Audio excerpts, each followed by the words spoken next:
just as I am, expresses in simple words the treasure of God's mercy, as Jesus calls us to share our life with Him.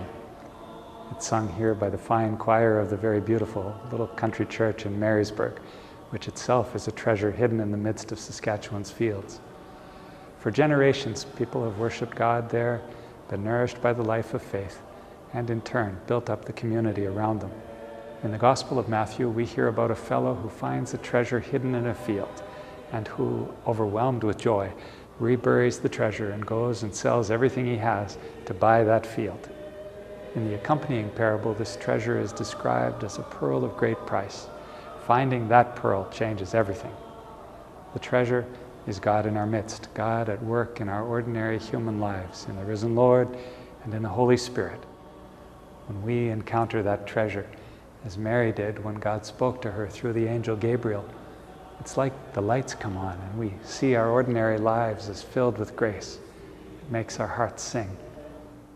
Each and every day, the ministries funded by the Bishop's Annual Appeal help the people of our diocese to find this treasure and deepen their appreciation of the pearl of faith. Your generosity lights the way of faith. Over the last year, the ministry of Pope Francis has been an inspiration to many of us as he bears witness to the deep joy of gospel living. He has encouraged and challenged me by his example. I can hear the Lord's own voice in both the encouragement and the challenge to place the gospel before all else. As the diocese has gone through strategic planning over the last year, it has been abundantly clear that Pope Francis's vision has touched many of you too, and is resonating across our diocese. The ministries of the BAA fall into two categories of building up the church and reaching out in love. Pope Francis's encyclical, The Joy of the Gospel, affirms these as two essential arms of the church's mission. In that document and in his ministry, Pope Francis is inviting each person to meet and be transformed by the risen Jesus, to have our hearts softened and changed as God continually works His conversion in us. Each year, children and adults are baptized, confirmed, come to the table of the Lord across our diocese, prepared and catechized in parishes with support from our Diocesan Office of Christian Initiation and Catechetics, funded by the Bishop's Annual Appeal.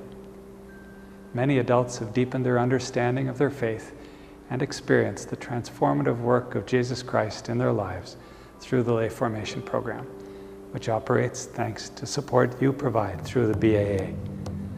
Part of that lay formation program is an Aboriginal Catholic stream that empowers First Nations and Métis Catholics to live their faith in the context of their rich culture, and in turn, bringing faith and healing to their families and communities. Forming mature disciples who build bridges across cultures and experiences is a lasting legacy of the lay formation program. The work of the Diocesan Youth Ministry Office supports parishes in helping young people to encounter Jesus during these vitally important early years of their lives. And the Diocesan Vocation Office strives to inspire all to respond to God's call.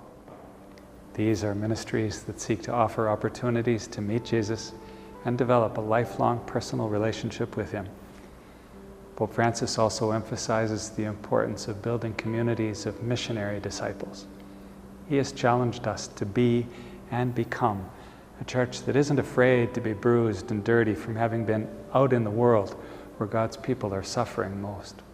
Thanks to your support of the Bishop's Annual Appeal, our Diocesan Justice and Peace Office and our Ecumenical Commission are partnering with others of goodwill throughout our community to bring about greater awareness of issues and steps towards real change, especially for those who are marginalized or vulnerable. Those who are sick and suffering in our hospitals receive spiritual care, in part thanks to the coordinating work of our Diocesan Office of Catholic Hospital Chaplaincy. This year at the prison, I again celebrated Easter with men who are being encouraged, healed, and evangelized by loving outreach, week in and week out, through our Diocesan Restorative Ministry, funded by the BAA. It is faith which allows us to walk with those who are suffering or struggling, and to bring hope from despair and light from darkness. The stories we'd like to share with you this year from among the many experiences of grace in our diocesan life highlight God's grace at work in our humble and ordinary efforts to serve others, supported by your generosity through the appeal. The Miscarriage Awareness Committee exists to support those grieving from the loss of a child to miscarriage. This group of volunteers offers resources to pastors and families going through this painful experience. Last year, we moved with our family from Vancouver to Saskatoon, and I was just about halfway through my pregnancy when we found out that our baby had died. I got the phone call, and I had my kids with me in the mall. My wife was in tears. And from then on, everything that happened was very surprising in a bad way. We had invited Father Colin over for dinner. He's a new priest, and we wanted to meet him. And ironically, it was that night that we had found out that Hillary, our baby, had died. And Father Colin was amazing. He just said, if there's anything I can do, let me know. My experience at seminary prepared me in theory for these kinds of moments, but that doesn't make them easy. Wanting to offer support and comfort in their pain, I checked the diocesan website and discovered the Miscarriage Awareness Committee and made contact with them through the diocesan office. I was given helpful information for Ryan and Monique. Also, using the resources on the website, Ryan and I were able to sit down and craft a memorial service for Hillary. This was important to me. It was an important part to be involved in the planning of the liturgy for my own grieving process. So when I walked into the service, I didn't know a lot of what was going to happen, but it turned out to be one of the best, most healing parts for me. The child, Hillary, was known intimately to Monique, but not to anyone else. And that's an unusual thing for our family to grieve. About 3 months later, the Miscarriage Awareness Committee held a workshop. We hadn't had the time to sit together and talk about it, but we did at that workshop. The experience of losing Hillary, as painful as it has been, it's been treasures in it too. It's been filled with grace. Losing Hillary has strengthened our faith instead of destroying it. We're expecting again in December, and we are seeing this baby with new eyes, with a renewed appreciation for the gift and miracle of life. The very fact that we have something in place as a diocese to help care for couples experiencing the loss of children due to miscarriage and stillbirth is extremely beneficial. It takes courage and faith to persevere amidst loss, but it also takes the support of others. As new needs emerge in the diocese, we seek to find ways to respond, often funded by the Bishop's annual appeal. Several years ago, it became apparent that more support was needed for those who are grieving the death of a spouse. In response, the diocese created a program entitled From Mourning to Dawn for widows and widowers. 2 years ago, my husband Eric was not feeling well and was admitted to the hospital. I went home that night, never dreaming that I had said my last goodbye. About 1:30 in the morning, I got the phone call that Eric had passed away. For 3 to 4 months, I was just in survival mode. After that, I had all these emotions, and I didn't know what to do with them. I was angry and sad, and I realized all the things I had to deal with. I felt crazy, and I thought I was the only one. So when the grief workshop was offered by the Diocese of Saskatoon, I was grateful. It was so hard to walk in there the first time, but when I went in, I discovered that all these people were feeling just as crazy and alone as I was. Everyone was so compassionate, so willing to share their stories and experiences, and I learned so much from each person. It gave me hope.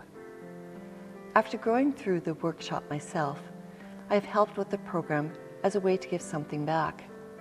Greeting the new participants, I realized how broken I had actually been when I first arrived, and how far I had come in my own grief journey.